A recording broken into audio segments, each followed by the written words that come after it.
ಎಲ್ರಿಗೂ welcome to the channel. ಇವತ್ತು ಬನಾನಾದು ಉಸ್ಲಿ ಮಾಡ್ತಾಯಿದ್ದೀನಿ. ಅದು ಏನು ಅಂದರೆ ಬಾಳೆಕಾಯಿ, ಇದು ಬಾಳೆಕಾಯಿ ಹಣ್ಣಾಗಿದ್ದರೆ ಅದರಲ್ಲಿ ಮಾಡೋದು. ಸೊ ಅದಕ್ಕೆ ಬೇಕಾಗಿದ್ದು ನಾನು 2 ಬನಾನಾ ತೊಗೊಂಡಿದ್ದೀನಿ. ಇದು ಫ್ರಿಜ್ಜಲ್ಲಿ ಇಟ್ಟಿದ್ದಕ್ಕೆ ಸ್ಕಿನ್ ಮಾತ್ರ ಕಪ್ಪಾಗಿದೆ.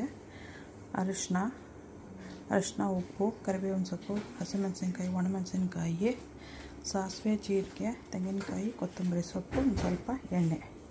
Hi guys, welcome to the channel.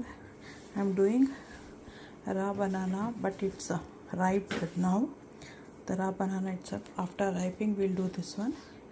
So I kept in fridge, that's why it's the skin has turned black. I have taken 2 bananas. It's raw banana, but it is ripe right now. With that we'll be doing usli.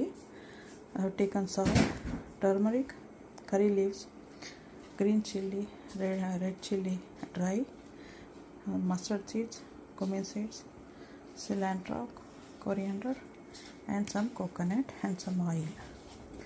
I'll put this one to boil right now. I'll cut this into half and then I'll boil first. ಈ ಥರ ಇರುತ್ತದು ಹಣ್ಣಾಗಿ. ಬಾಳೆಕಾಯಿ ಹಣ್ಣಾದರೆ ಈ ಥರ ಆಗುತ್ತಲ್ವ ಅದು. This is the raw banana. After it is ripe, it is like this. Instead of throwing, we can do a curry with that, like a hosli that you can eat with rice. I'll be putting all the 4 for cooking. You can cut it by taking out the skin and cook directly, but I'll be cooking with water first. Then I'll be adding the tadka, like tempering.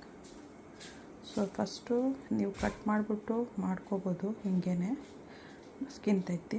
But ನಾನು ಪಾತ್ರೆಗೆಲ್ಲ ಅಂಟ್ಕೊಬಿಡತ್ತೆ ಅಂತ ಹೇಳಿಬಿಟ್ಟು ಅದನ್ನು first boil ಮಾಡ್ಕೊತೀನಿ, ಆಮೇಲೆ ಮಸಾಲೆ ಎಲ್ಲ ಹಾಕಿ mix ಮಾಡೋದು.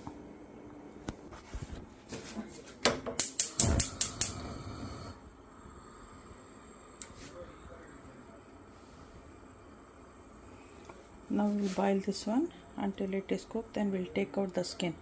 First ಇದನ್ನು ಬೇಯಿಸ್ಕೊಬಿಡೋಣ, ಆಮೇಲೆ ಸ್ಕಿನ್ ತೆಗೆದು ಕಟ್ ಮಾಡಿಬಿಟ್ಟು ಉಸ್ಲಿ ಮಾಡಬೇಕು. ಕಟ್ ಮಾಡಿ ರೆಡಿ ಮಾಡಿ ಇಟ್ಕೊಂಡಿದ್ದೀನಿ.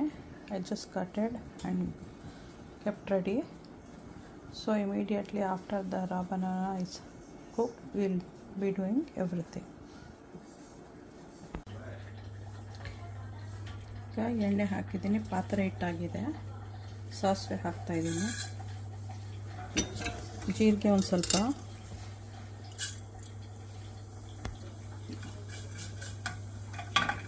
ಇನ್ನೊಂದು ಸ್ವಲ್ಪ ಎಣ್ಣೆ ಹಾಕ್ತೀನಿ. ಇದಕ್ಕೆ ಸ್ವಲ್ಪ ಎಣ್ಣೆ ಬೇಕು, ಯಾಕಂತ